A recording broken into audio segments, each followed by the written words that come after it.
উপরে আম্মা জানের মর্যাদা। সূরা নূর পড়বেন, একটা দুইটা তিনটা চারটা পাঁচটা না, আল্লাহ তাআলা আম্মা জানের পবিত্রতায় 10টা আয়াত নাযিল করেছেন। কয়টা? এজোরে বলেন তাড়াতাড়ি। এর মধ্যে একটা আয়াত তো বড় কঠিন। সাহাবীদেরকে আল্লাহ ধমকাইতেছেন একটা আয়াত। কাদেরকে? সাহাবীদেরকে, যাদের জান্নাতের গ্যারান্টি পাওয়া যারা, তাদেরকে ধমকাইতেছেন। কি বইলা? আল্লাহ বলতেছেন, ফালাউলা ইয সামি'তুমুহু কুলতুম মা ইয়াকুনু লানা আন নাতাকাল্লামা বিহাযা সুবহানাক হাযা বুহতানুন আযীম।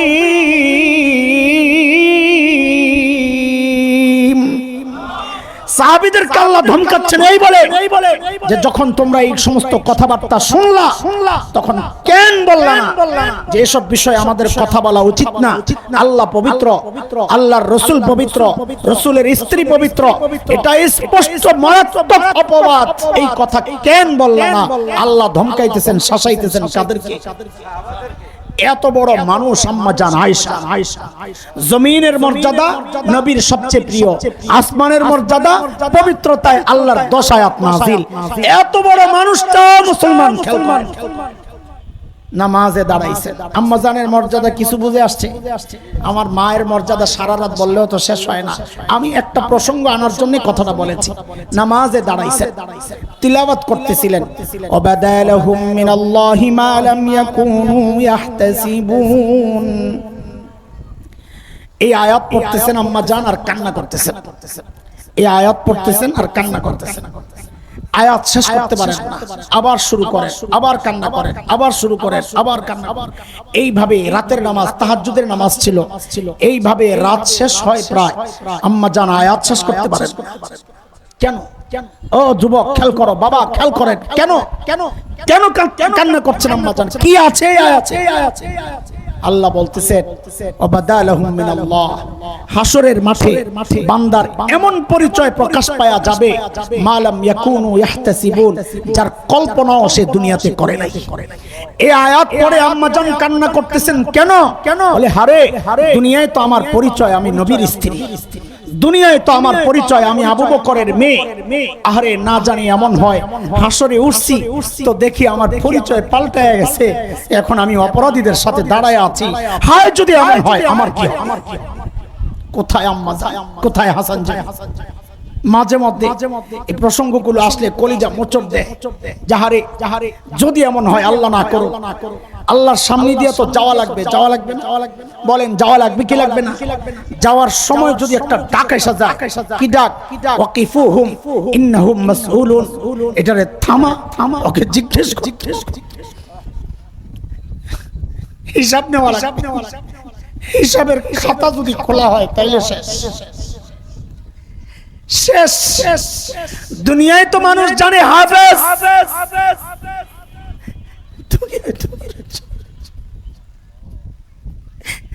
দুনিয়ায় তো মানুষ জানে আলেম, কেউ হয়তো জানে মুত্তাকি, কিন্তু আমল নামাজ যদি খোলা হয়, যদি না আওয়াজ চলে আসে, চলবে না এই আমল।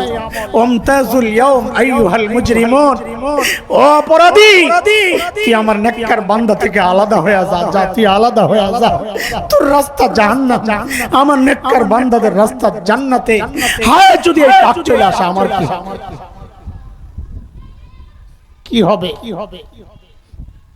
ভাই প্রত্যেক সাহাবী এই চিন্তায় অস্থির থাকতেন। হযরত ওমরের মতো ব্যক্তিত্ব আয়েশা জিজ্ঞেস করেন সাহাবীকে, এই নবী আমার নাম মুনাফিকদের মধ্যে বলেন নাই তো রে?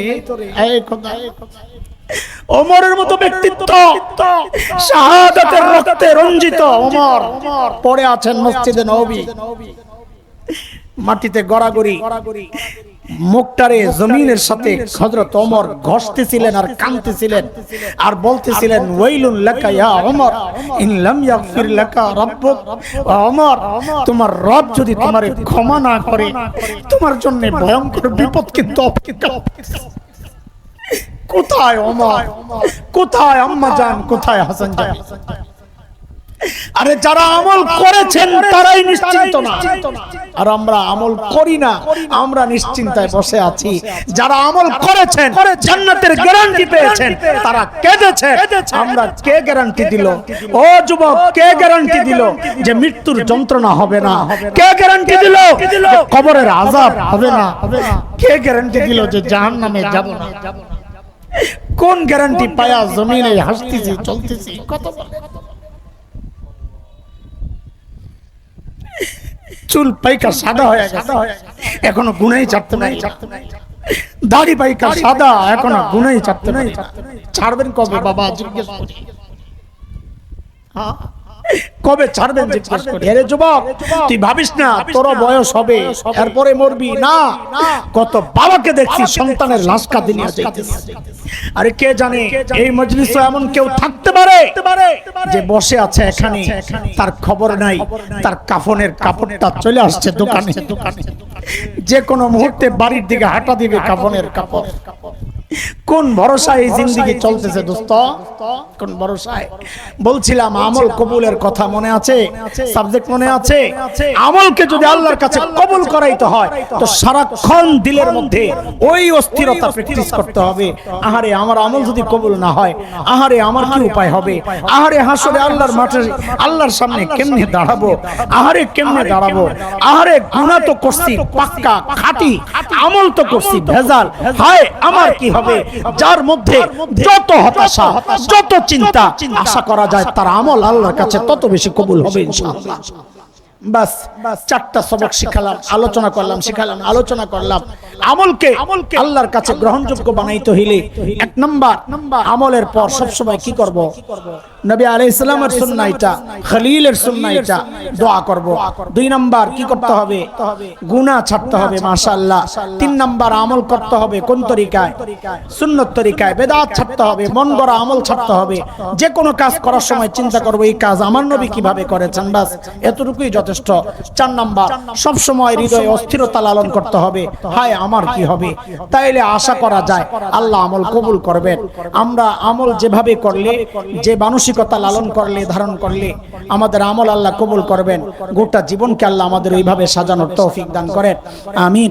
যেই মাদ্রাসা ওয়ালাদের এই আয়োজন, আল্লাহ এই মাদ্রাসাকে কবুল করেন। আমার ভাই আবুল কালাম এবং তার ছাত্র, তার স্টাফ, উস্তাদ সবাইকে আল্লাহ কবুল করেন, আমিন। ওয়া আখিরু দাওয়ানা আলহামদুলিল্লাহি রাব্বিল আলামিন। আসসালামু আলাইকুম ওয়া রাহমাতুল্লাহ। প্যান্ডেলের বাইরে ডেকোরেটররা ময়লা ফালানোর জন্য একটা ভান্ড রাখে না? তো ছোট্ট বাচ্চারা যে পোলাও খাইছে, সরি শুনতে খারাপ শোনার যা, কিন্তু খোসার জন্য আমার বিকল্প নাই। বাচ্চাদের নাকের শ্লেষা মেশা লাগানো ওই আঠালো পোলাও গুলা নিয়ে ফালাইছে। মুরগির রান টাইম না খাইয়া হাড্ডিটা নিয়ে ফালাইছে। লেবু রস নাই, ছিলকাটা নিয়ে ফালাইছে। রস তো খাইলে জামাই বাবু তাকায় রয়েছে ওদিকে। কোন জামাই জানো? স্মার্ট জামাই, সাবাস। কিছুক্ষণ পর জামাই লাভ দিয়ে ওইটা ওখানে গেছে, যায়া ওই ময়লার সামনে যায়া আসন দিয়া বসছে। আসলে ময়লা খাওয়ার তো কথা কুত্তার। জোরে বলেন কার? কাজে ওই জায়গাটা কার? জোরে বলেন কার? বসছে কে? জামাই। শ্বশুর গেছিল একটু ঘরের ভেতরে, শাশুড়ি একটা স্পেশাল পায়েস রান্না করছে, ওটা ও আল্লাহ, শ্বশুর পায়েসের বাটি নিয়ে আইসা প্যান্ডেলে দেখে জামাই রে খুঁজে পায় না। জামাই গেল, খুঁজতে খুঁজতে খুঁজতে খুঁজতে পাইছে জামাই যেখানে বসা। শ্বশুর পেয়ালা হাতে নিয়ে খালি বলে, এই পোলাপাইন এই ডায়লগটা আমার সাথে তোরা বলবি। শ্বশুর বলে, কুত্তার আসনে জামাই কেন? জামাইয়ের আসন খালি কেন? বল বল বল বলো, কুত্তার আসনে জামাইয়ের আসন, জামাইয়ের আসন খালি কেন? বলে কুত্তার আসনে জামাইয়ের আসন। ঘটকরে ডাক দিছে, মিয়া ভাই এদিকে আসে। কিসে? আপনারা বললেন স্মার্ট জামাই। হ্যাঁ ভেরি স্মার্ট, ভেরি সুটাই দিছি, এটা নিয়ে ভেরি স্মার্ট। আচ্ছা আপনারা বলেন এই ছেলের কাছে মেয়ে বিয়ে দিবেন, বোন দিবেন, আপনজন দিবেন কেন? এই ছেলে সুস্থ না পাগল? কেন? কারণ সে আজকের সেরা মেহমান। তার সামনে সেরা আয়োজন, ঠিক কিনা? সেরা মেহমান সেরা আয়োজন বাদ দিয়ে গেছে ময়লা খাইতে, এই জন্য আপনারা বলতেছেন সে আস্তে একটা পাগল। কথা ঠিক, কে কে মনে করেন পাগল দেখি বলেন তো সে কি? আরো জোরে, সবাই না বললে আমি কথা আগাবো না। সে কি? মাথা ঠিক আছে না নষ্ট? আরো জোরে, জোরে সরে, মাশাআল্লাহ। কিন্তু দেখা যায় এখানে বহু নষ্ট পাবলিক আছে, এখানেও পাগল আছে। কেন? দোস্ত, তোমাকে আল্লাহ দুনিয়ার সেরা মেহমান বানাইছেন। আল্লাহ বলেছেন কুনতুম খায়রা উম্মাহ, তুই হচ্ছে সর্বশ্রেষ্ঠ উম্মত, আখেরি পয়গম্বরের উম্মত। সেরা মেহমান বানাইয়া আল্লাহ আয়োজন দিবেন সামনে, সেরা রাসূলকে দিবেন সামনে দিয়া বলছেন ওয়া ইন্নাকা লাআলা খুলুকিন আযীম, নবী আপনার চেয়ে উত্তম আদর্শ আর হইতে পারে না। সেরা নবীর সেরা আদর্শ দিয়া তোমাকে দিয়েছেন আল্লাহ। এই সেরা আদর্শ তোমার ভাল লাগে না, নবীর সুরত ভাল লাগে না, নবীর আখলাক চরিত্র ভাল লাগে না, নবীর পারিবারিক সামাজিক রাষ্ট্রীয় জীবন তোমার ভাল লাগে না, তুমি তাকায় আছো কোথায়? বাহিরে ইহুদির দিকে, নাসারার দিকে, ময়লা আবর্জনা নিকৃষ্ট মুশরিকদের আখলাক চরিত্র তাহযীব তামাদ্দুনের দিকে। আল্লাহর কসম, শ্রেষ্ঠ নবীর শ্রেষ্ঠ আখলাক বাদ দিয়া কেউ যদি আশেপাশে তাকায় অন্য ধর্মাবলম্বীদের তাদের পোশাক আশাক ধারণ করে নিজের বিয়ে শাদীর প্রোগ্রাম ওদের মতো করে সাজায়, আল্লাহর কসম সে সুস্থ হইতে পারে না।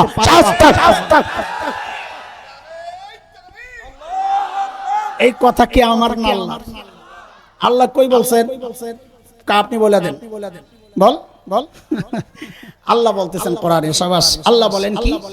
আল্লাহ বলতেছেন ওয়ালাকাদ যারানা লিজাহান্নামা কাসীরাম মিনাল জিন্নি ওয়াল ইনস لهم قلوب لا يفقهون بها ولهم أعين لا يبصرون بها ولهم آذان لا يسمعون بها أولئك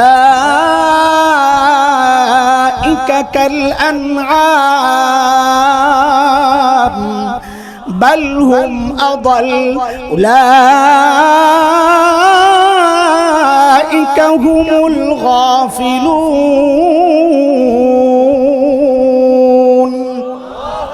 আল্লাহ বলেন বহু জিন বহু মানুষকে আমি জাহান্নাম ভরবো। কারা তারা? বলে দিল দিছিলাম বুঝে নাই, ও সেরা মেহমান।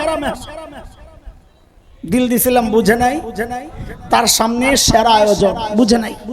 চোখ দিছিলাম দেখে না, কান দিছি মৌলবীর কথা শুনে নাই। তো আল্লাহ বলেন উলাইকা কাল আনআম। আল্লাহ বলছেন উলাইকা কাল আনআম, আমরা বলছি কুত্তার আসনে। জামাই কেন? মনে আছে কথা, মৌলবী কথা বলেন এবার ঠিক করে। কুত্তার আসনে, জামাইয়ের আসন। আল্লাহ কয় উলাইকা কাল আনআম। আচ্ছা কুত্তা যদি ওই ময়লা খেত, কুত্তারা আপনারা পাগল বলতে কেন? কুত্তা নিজের খাবারই খাচ্ছে। তো কুত্তা নিজের খাবার খায়, কুত্তার তো দোষ না। জামাই সেরা মেহমান, সেরা আয়োজন বাদ দিয়ে গেছে ময়লা খাইতে, এই জন্য জামাইকে আমরা কি বললাম? সে পাগল। তো আল্লাহ বলেন না না না, কুত্তার চেয়েও সে বালহুম আদাল, সে তো কুত্তার চেয়েও নিকৃষ্ট। আপনারা বলছেন পাগল, আল্লাহ কয় উলাইকা হুমুল গাফিলুন। ওর মাথা ঠিক নাই। এই জন্য নিজের আমলকে যদি কবুল করাইতে হয় তাহলে মাপ মতো আমল করা লাগবে। সেই মাপটা হচ্ছে সুন্নতে রাসূল সাল্লাল্লাহু আলাইহি ওয়াসাল্লাম। আল্লাহর নবীর সুন্নাত ছাড়া কোন আমল আল্লাহ কবুল কেন করবেন? কোন যুক্তিতে বলেন আমাকে? একটা সামান্য জামা আপনি মাপ মতো না হইলে অর্ডার ক্যান্সেল করেন, তো আল্লাহও আপনার আমল আমার আমল যদি সুন্নত তরিকায় না হয় অর্ডার ক্যান্সেল, ওই আমল কবুল হবে না। এটাই তো যৌক্তিক নাকি? কি বলেন আপনারা? কয়টা গেল? তাড়াতাড়ি বল। এক নাম্বার সমস্ত আমলের পর কি করা, 2 নাম্বার গুনাহ ছাড়া, 3 নাম্বার সমস্ত আমল সুন্নত তরিকায় করা। বলেন সমস্ত আমল সুন্নত তরিকায় করা। 4 নাম্বারটা একটু মনোযোগ সহ শুনতে হবে, শেষ কথা। আমি খালি ঘড়ি দেখি আর তাড়াহুড়া করতেছি। চলে এই বলেন তো, আমাকে কিছু প্রশ্নের জবাব দেন। ওই ঠিকঠাক করলে তো সমস্যা নাই না? আমাদের অনেক ভুল আছে, এগুলো ঠিক করা লাগে। বলেন আল্লাহর রাসূল সাল্লাল্লাহু আলাইহি ওয়াসাল্লামের সবচাইতে প্রিয় মানুষ কে ছিলেন? হযরতে আবু বকর। আর কোন মতামত আসেনি? আম্মা জানা আয়েশা 2টা পাইলাম। আর কোন মতামত? খাদিজা রাদিয়াল্লাহু আনহা 3টা হইলো। আর কোন মতামত? ফাতেমা রাদিয়াল্লাহু আনহা 4টা হইলো। আর কোন মতামত? হাসান হোসেন পাঁচটা হইলো, আর কোন মতামত? দোষ খালি আমগো হুজুর গই, কিছু হইলে খালি খোঁচা দেন। আপনারা হুজুররা একই তাললেন না, একটা বিষয় বাজারে চাললাম আপনারা একই তাললেন, খালি দোষ আম। আচ্ছা ঠিক আছে, একটা লাগাইলাম, সুযোগ তো পাইছি। একটা হাদিস শোনাই আপনাদের, যেন ভুল না হয় আর কোন। এক যুদ্ধে নবী আলাইহিস সালাম, এক বুখারীর হাদিস, এটা ফালতু গল্প মনে করেন, বুখারীতে আসছে। এক যুদ্ধে নবী আলাইহিস সালাম এক সাহাবীকে সেনাপতি বানাইছেন। সাহাবী তো মনে মনে অনেক খুশি যে নিশ্চয়ই নবী আলাইহিস সালাম আমাকে সবচেয়ে পছন্দ করে, নাইলে আবু বকর, ওমর, ওসমান, আলী এমন বড় বড় সাহাবী থাকতে আমাকে নিশ্চয়ই কিছু আছে। কিন্তু মনে মনে এই চিন্তা করেন ঠিক, বাস্তবে তাকায় দেখেন আরেকটা বাস্তবতা, নিজের মনের ভাব। এই সংঘর্ষ চলতে চলতে বেচারা অস্থির, থুরো বাদ, নবীকে যায় জিজ্ঞেস করলি তো হয়। সাহস করে যায় জিজ্ঞেস করছেন, ইয়া রাসূলুল্লাহ আইয়ুন নাস আহাব্বু ইলাইক, আপনার কাছে সবচেয়ে প্রিয় কে? এখন তো মনে মনে আশা, নবী তো এখন আমার নামটাই বলবেন। আল্লাহ রাসূল সাল্লাল্লাহু আলাইহি সাল্লাম বলতেছেন, আমার কাছে সবচেয়ে প্রিয় হচ্ছে আয়েশা। কে? এইবার ঠিক করে জবাব দেন, আল্লাহর নবীর সবচেয়ে প্রিয় কে? আরো জোরে বলেন। খাদিজা প্রিয়, আবু বকর প্রিয়, ফাতেমা প্রিয়, হাসান হুসাইন প্রিয়, সবচেয়ে প্রিয় কে? আরো জোরে। আর ভুল হবে ইনশাআল্লাহ। আচ্ছা হাদিস শেষ হয় নাই, সাহাবী একটা ধাক্কা খাইছেন না? কারণ আশা করছেন একটা, হইছে আরেকটা। ধাক্কা খেয়ে আবার নিজে নিজেরে সামলাইছে। কি মনে করে যে এটা তো যা জবাব আসছে এটা নারী ক্যাটাগরির, পুরুষ তো রয়ে গেছে। বলে আপনি কেমনে বুঝলেন? বলে প্রশ্ন এমনটাই করছেন। সাথে সাথে জিজ্ঞেস করলেন, ইয়া রাসূলুল্লাহ মিনার রিজাল, ছেলেদের মধ্যে সবচেয়ে প্রিয় কে? তার মানে আগে ওই চিন্তাই তো করছেন, ছেলেদের মধ্যে সবচেয়ে প্রিয় কে? তো নবী আলাইহিস সালাম বলেন, আবুহা, আয়েশার বাবা আবু বকর। তো বলেন দ্বিতীয় প্রিয় কে? সাহাবী এইবার তো খাইছেন ভালো এক ধাক্কা, কি মনে করলাম, আবার সামলাইছেন। ও আবু বকরের হিসাব তো আলাদা, এই বেটার লাগে তো পারুন না, এটা বাদ। তো আবার জিজ্ঞেস করেন, ইয়া রাসূলুল্লাহ সুম্মা মান, এরপরে কি? তো নবী কয় ফুলা ওমর। খাইছে আবার ধাক্কা, খায়া চিন্তা করতেছে আর জিজ্ঞেস করব কি করব না। পরে চিন্তা করলেন, এক গেল, দুই গেল, তিন নাম্বার হইলেও তো সিরিয়ালে থাকলাম। তো আবার জিজ্ঞেস করছেন, ইয়া রাসূলুল্লাহ সুম্মা মান, এরপরে কি? নবী বলেন ওমর। সাহাবী নিজে বলতেছেন, হাদিসে আসছে, আমি এবার চুপ হয়ে গেছি। কেন? আমার ভয় লাগা শুরু হয়েছে। আল্লাহ রে, যেভাবে চলতেছে সিরিয়াল, না জানি আমার নাম সবার শেষে আসে কিনা। তার চেয়ে বরং চুপ থাকি, মাঝামাঝি থাকার একটা সম্ভাবনা তো আছে। হাদিস শেষ করলাম আর কি, এটা আমার আলোচনার বিষয় না। আবার পেছনে যাই, আল্লাহর নবীর সবচেয়ে প্রিয় কে? আরে ভাই বলেন আম্মা জান আয়েশা। আরে আল্লাহ বানাইছেন আম্মা জান। النبي أولى بالمؤمنين من أنفسهم وأزواجه أمهاتهم সূরা আহজাব। আল্লাহর নবীর বিবিদেরকে আল্লাহ কি বলেছেন? আমাদের কি হন? কাজী যতবার আম্মা জান বলবেন ততবার কোরআনের একটা বক্তব্যের স্বীকৃতি আপনি দিচ্ছেন। এটাও তো একটা সওয়াবের কাজ হতে পারে, ঠিক কি না? আবার নিজের মায়ের নামটা একটু সম্মানের সাথে নেন, বলেন আল্লাহর নবীর সবচেয়ে প্রিয় কে? আম্মা জান। এটা হলো জমিনের অবস্থা। আম্মা জানের, ভালো করে আমার মায়েরা শুনতেছে, বাইরে শোনার ব্যবস্থা আছে? ভাই শোনেন, প্যান্ডেলও আছে। আচ্ছা মাশাআল্লাহ। আম্মা জানের দুনিয়ার অবস্থা হচ্ছে নবীর কাছে সবচেয়ে প্রিয়। আসমানের অবস্থা কি? আল্লাহর কাছে কি? শুনেন, এক যুদ্ধ গজওয়াতুল মুরাইসি বলে, আরেক নাম বনুল মুস্তালিক। ওই যুদ্ধে নবী আলাইহিস সালাম আসার সময়, নবী আলাইহিস সালামের একটা সিস্টেম ছিল, যুদ্ধে একজন বিবিকে সাথে রাখে। ওই যুদ্ধে ছিলেন আম্মা জান আয়েশা। আসার সময় এক জায়গায় তাবু পাতা হয়েছে, রাত্রি যাপন হবে। ভোরে একজনকে নবী হুকুম করলেন, ঘোষণা দাও, রওনা দিতে হবে। আম্মা জান বলেন, আমিও গেলাম জরুরত ছাড়ার জন্য একটু দূরে।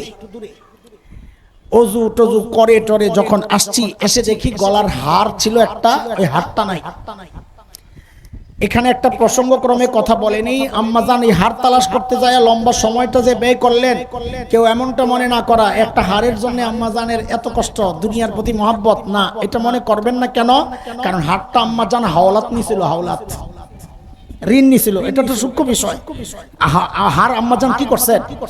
ঋণ নিছেন, ঋণের জিনিস ফেরত দিতে হবে, এই জন্য আম্মাজানের পেরেশানি, দুনিয়ার পেরেশানি না মিয়া। তো আম্মাজান গেছেন আবার তালাশ করার জন্য, খুঁজতে খুঁজতে খুঁজতে খুঁজতে খুঁজতে খুঁজতে লম্বা টাইম ব্যয় হয়েছে, আর খুঁজা পায় না। কারণ ওই যে মোবাইলের ফ্ল্যাশ লাইট তো ছিল না, টর্চ লাইটও তো ছিল না, হাতটাই আর খুঁজছেন আর কি।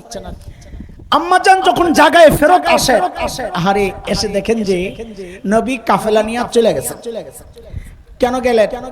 কারণ ওই সময় সিস্টেম ছিল মেয়েরা এরকম হাওদাজ বলে পালকির মতো করে ওটের মধ্যে বসানোর ব্যবস্থা থাকতো। তো আম্মাজান নিজেই বলেন আমি ছিলাম গড়নে হালকা, ওই পালকি যারা উঠাইছেন ওরা যখন উঠাইছেন টের পান নাই আমি ভিতরে ছিলাম কি ছিলাম। তো ওরা নিয়ে চলে গেছে। এখানে একটা সূক্ষ্ম প্রশ্ন রেখে যায়, ওরা জানে নাই কিন্তু নবী জানতেন কিনা যে আম্মাজান নাই?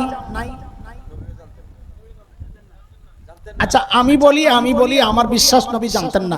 আপনারা কি বলেন, জানতেন না? জানতেন? হ্যাঁ, আবার বলেন। যদি বলেন জানতেন, তাইলে আমি আপনি আমাদের স্ত্রীদেরকে একা এরকম নির্জন জায়গায় রেখে যাব না কোনোদিন। যাব? তো তার মানে যদি আপনি বলেন নবী জেনেও চলে গেছেন, তার মানে আপনি নবীকে আমার চেয়েও বেশি কম দায়িত্বহীন স্বামী, আমার চেয়েও আমি তো দায়িত্বশীল স্বামী, নবীকে আপনি দায়িত্বহীন স্বামী হওয়ার অভিযোগ দিতেছেন। তার মানে নবী জানতেন না। নবী সবাই জোরে সরে বলেন তো, নবী জানতেন না? জানতেন না? আরো জোরে শুনতে চাই, আরো জোরে শুনতে চাই। কি বোঝা গেল? আল্লাহর নবী গায়েব জানতেন না। আল্লাহর নবী, জোরে কোন, আল্লাহর নবী গায়েব শুধু জানেন।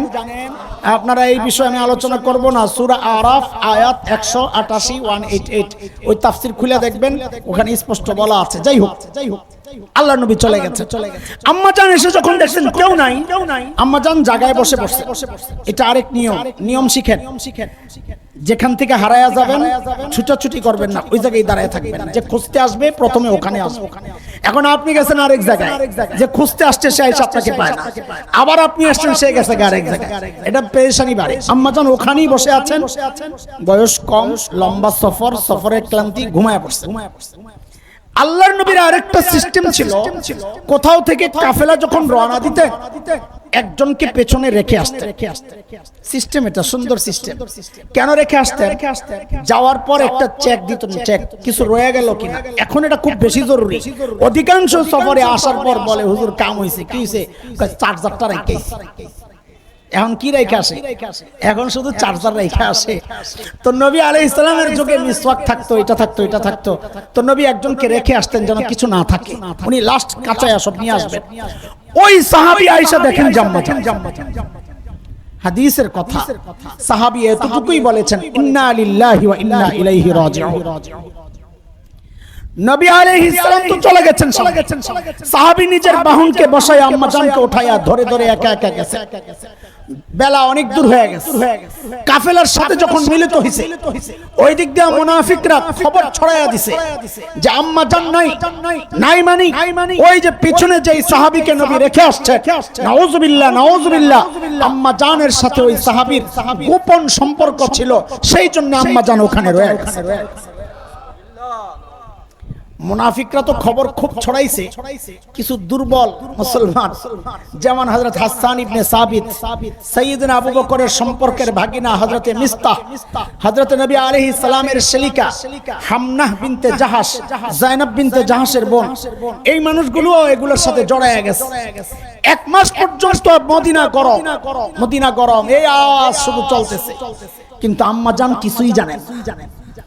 এক মাস পর ওই যে মিস্তাহ, হযরত আবু বকরের ভাগিনা, তার মা হযরত আবু বকরের সম্পর্কের বোন উম্মে মিস্তাহ, আম্মা জানের সাথেই থাকে, গেছেন একটু দূরে জরুরত সারার জন্য। উম্মে মিস্তাহ তার চাদরে পেঁচায়া পড়ে গেছে, পইরাই উইঠা দিছে বিস্তারে একটা বকা, অসভ্য, এই শয়তানের জন্য আজকে আমার এই বিপদ। আম্মা জান আটকাইছেন, না না না, মিস্তাহকে বকা দিও না, ও সাহাবী, বদরি সাহাবী, ও বদরে যুদ্ধ করছে, বদরে যারা যুদ্ধ করছে ওদেরকে নিয়ে কটু কথা বলা যাবে না। তখন উম্মে মিস্তা বলে, মা আপনি জানেন না কি করছে। এই ঘটনা শুনিলা আম্মা জানের তো মাথা নষ্ট, আমি কিছুই জানি না। ঘরে আসছেন, আমি খুব দ্রুত শেষ করতেছি। ঘরে আসছেন, নবীর কাছে অনুমতি চাইছেন, চায়া বাড়িতে চলে গেছেন, বাবার বাড়ি। আবু বকরকে জিজ্ঞেস করেন, আবু বকর চুপ। উম্মে রোমান মা জিজ্ঞেস করেন, উম্মে রোমান চুপ। আম্মা জান বলেন, একদিন দুই দিন না, আমি একাধারে 3 দিন কেঁদেছি, চোখের পানি শুকায়া গেছে। নবী আলাইহিস সালাম আসছেন। আয়েশা বলতেছেন, আয়েশা যদি ভুল করো তওবা করো, না করলে বলো। আম্মা জান বলেন, আমি যদি এখন সত্য বলি আমি কিছু করি নাই, বিশ্বাস করবেন, আর যদি মিথ্যা বলি যে করছি তখন ঠিকই বিশ্বাস করবেন। তা আপনাদের কাছে আমার কথা বলার দরকার, আল্লাহর উপর ভরসা। আম্মা জান বলেন, এই কথাবার্তা চলছে, এর মধ্যেই দেখি নবীর মধ্যে পরিবর্তন শুরু হয়ে গেছে। মানে ওহী আসতেছে। আল্লাহর নবীর উপর যখন ওহী আসতো, চেহারা লাল হয়ে যেত। ওয়া ইন্না জাবিনাহু লা তাফাসসাদু আরাকা, কপাল ঘামে একদম ঘর্মত্ব হয়ে যেত। আম্মা জান বুঝছেন ওহী আসতেছে। যখন ওহী আসা শেষ হলো, নবী আলাইহিস সালাম মুস্কি মুস্কি হাসতেছে, জানায়া দিলেন আল্লাহু আকবার। আম্মা জানের পবিত্রতায় আল্লাহ তাআলা, ওই যে বলছি উপরে আম্মা জানের মর্যাদা, সূরা নূর পড়বেন, 1টা 2টা 3টা 4টা 5টা না, আল্লাহ তাআলা আম্মা জানের পবিত্রতায় 10টা আয়াত নাযিল করেছেন। কয়টা? এজোরে বলেন, তাড়াতাড়ি। এর মধ্যে একটা আয়াত তো বড় কঠিন। সাহাবীদেরকে আল্লাহ ধমকাইতেছেন একটা আয়াত। কাদেরকে? সাহাবীদেরকে, যাদের জান্নাতের গ্যারান্টি পাওয়া যারা, তাদেরকে ধমকাইতেছেন। কি বইলা? আল্লাহ বলতেছেন, ফালাউলা ইয সামি'তুমুহু কুলতুম মা ইয়াকুনু লানা আন নাতাকাল্লামা বিহাযা সুবহানাক হাযা বুহতানুন আযীম। সাহাবীদেরকে আল্লাহ ধমকাচ্ছেন এই বলে যে যখন তোমরা এই সমস্ত কথাবার্তা শুনলা তখন কেন বললা না যে এসব বিষয়ে আমাদের কথা বলা উচিত না? আল্লাহ পবিত্র, আল্লাহর রাসূল পবিত্র, রাসূলের স্ত্রী পবিত্র, এটা স্পষ্ট মারাত্মক অপবাদ। এই কথা কেন বললা না? আল্লাহ ধমকাইতেছেন, শাসাইতেছেন কাদেরকে? এত বড় মানুষ আম্মা জান আয়েশা। জমিনের মর্যাদা নবীর সবচেয়ে প্রিয়, আসমানের মর্যাদা পবিত্রতায় আল্লাহর 10 আয়াত নাযিল। এত বড় মানুষটা মুসলমান নামাজে দাঁড়াইছে। আম্মা জানের মর্যাদা কিছু বুঝে আসছে? আমার মায়ের মর্যাদা সারা রাত বললেও তো শেষ হয় না। আমি একটা প্রসঙ্গ আনার জন্য কথাটা বলেছি। নামাজে দাঁড়াইছে, তিলাওয়াত করতেছিলেন, ওয়াবাদালাহুম মিনাল্লাহি মা লাম ইয়াকুনু ইয়াহতাসিবুন। এই আয়াত পড়তেছেন আম্মা জান আর কান্না করতেছেন। এই আয়াত পড়তেছেন আর কান্না করতেছেন। আয়াত শেষ করতে পারেন না, আবার শুরু করেন, আবার কান্না করেন, আবার শুরু করেন, আবার কান্না। এইভাবে রাতের নামাজ, তাহাজ্জুদের নামাজ ছিল। এইভাবে রাত শেষ হয় প্রায়, আম্মা জান আয়াত শেষ করতে পারেন কেন? ও যুবক খেয়াল করো, বাবা খেয়াল করেন, কেন কেন কেন কান্না করছেন আম্মা জান? কি আছে এই আয়াতে? আল্লাহ বলতেছেন, ওয়াবাদালাহুম মিনাল্লাহ, হাসরের মাঠে বান্দার এমন পরিচয় প্রকাশ পাওয়া যাবে মা লাম ইয়াকুনু ইয়াহতাসিবুন, যার কল্পনাও সে দুনিয়াতে করে নাই। এই আয়াত পড়ে আম্মা জান কান্না করতেছেন। কেন? বলে হারে, দুনিয়ায় তো আমার পরিচয় আমি নবীর স্ত্রী, দুনিয়ায় তো আমার পরিচয় আমি আবু বকরের মেয়ে। আরে না জানি এমন হয় হাসরে উঠছি তো দেখি আমার পরিচয় পাল্টায় গেছে, এখন আমি অপরাধীদের সাথে দাঁড়ায় আছি। হায় যদি এমন হয় আমার কি? কোথায় আম্মা জান, কোথায় হাসান জান? মাঝে মধ্যে এই প্রসঙ্গগুলো আসলে কলিজা মোচড় দেয়। যাহারে যদি এমন হয়, আল্লাহ না করো, আল্লাহর সামনে দিয়ে তো যাওয়া লাগবে, যাওয়া লাগবে না? বলেন যাওয়া লাগবে কি লাগবে না? যাওয়ার সময় যদি একটা ডাক এসে যায়, কি ডাক? ওয়াকিফুহুম ইন্নাহুম মাসউলুন, এটারে থামা, ওকে জিজ্ঞেস হিসাব নেওয়া লাগবে। হিসাবের খাতা যদি খোলা হয় তাইলে শেষ। দুনিয়ায় তো মানুষ জানে হাফেজ,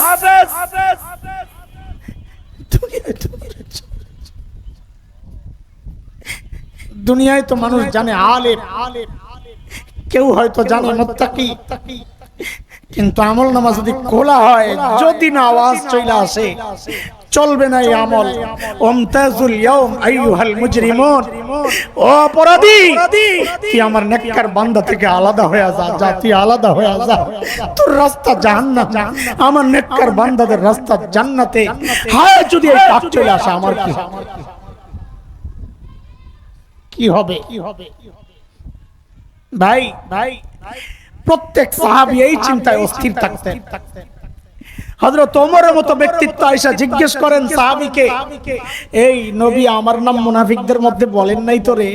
এই কথা, ওমরের মতো ব্যক্তিত্ব, শাহাদাতের রক্তে রঞ্জিত ওমর পড়ে আছেন মসজিদে নববী, মাটিতে গড়াগড়ি, মুখটারে জমিনের সাথে হযরত ওমর ঘষতেছিলেন আর কাঁদতেছিলেন আর বলতেছিলেন, ওয়াইলুন লাকা ইয়া ওমর ইন লাম ইয়াগফির লাকা রাব্বুক।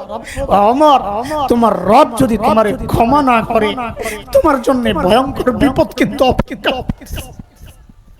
কোথায় ওমর, কোথায় আম্মা জান, কোথায় হাসান জান? আরে যারা আমল করেছেন তারাই নিশ্চিন্ত না, আর আমরা আমল করি না, আমরা নিশ্চিন্তায় বসে আছি। যারা আমল করেছেন, জান্নাতের গ্যারান্টি পেয়েছেন, তারা কেঁদেছে। আমরা কে গ্যারান্টি দিল? ও যুবক, কে গ্যারান্টি দিল যে মৃত্যুর যন্ত্রণা হবে না? কে গ্যারান্টি দিল যে কবরের আযাব হবে না? কে গ্যারান্টি দিল যে জাহান্নামে যাব না? কোন গ্যারান্টি পায়া জমিনে হাসতেছি, চলতেছি? কত চুল পাইকা সাদা হয়ে গেছে, এখনো গুনাই ছাড়তে নাই। দাড়ি পাইকা সাদা, এখনো গুনাই ছাড়তে নাই। ছাড়বেন কবে বাবা জিজ্ঞেস করি? কবে ছাড়বেন জিজ্ঞেস করি? আরে যুবক, তুই ভাবিস না তোর বয়স হবে এরপরে মরবি না। কত বাবাকে দেখছি সন্তানের লাশ কাঁধে নিয়ে যাইতেছে।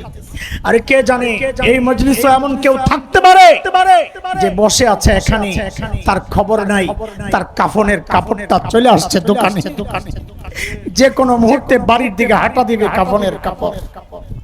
কোন ভরসায় এই জিন্দেগি চলতেছে দোস্ত? কোন ভরসায়? বলছিলাম আমল কবুলের কথা মনে আছে? সাবজেক্ট মনে আছে? আমলকে যদি আল্লাহর কাছে কবুল করাইতে হয় তো সারাক্ষণ দিলের মধ্যে ওই অস্থিরতা প্র্যাকটিস করতে হবে। আহারে আমার আমল যদি কবুল না হয়, আহারে আমার কি উপায় হবে? আহারে হাসরে আল্লাহর মাঠে আল্লাহর সামনে কেমনে দাঁড়াবো? আহারে কেমনে দাঁড়াবো? আহারে গুনাহ তো করছি পাক্কা খাঁটি, আমল তো করছি ভেজাল, হায় আমার কি হবে? যার মধ্যে যত হতাশা, যত চিন্তা, আশা করা যায় তার আমল আল্লাহর কাছে তত বেশি কবুল হবে ইনশাআল্লাহ। বাস চারটা সবক শিখালাম, আলোচনা করলাম, শিখালাম, আলোচনা করলাম। আমলকে আল্লাহর কাছে গ্রহণযোগ্য বানাইতে হইলে এক নাম্বার, আমলের পর সবসময় কি করব? নবী আলাইহিস সালামের সুন্নাহ এটা, খলিলের সুন্নাহ এটা, দোয়া করব। দুই নাম্বার কি করতে হবে? গুনাহ ছাড়তে হবে মাশাআল্লাহ। তিন নাম্বার আমল করতে হবে কোন তরিকায়? সুন্নত তরিকায়। বেদাত ছাড়তে হবে, মন গড়া আমল ছাড়তে হবে।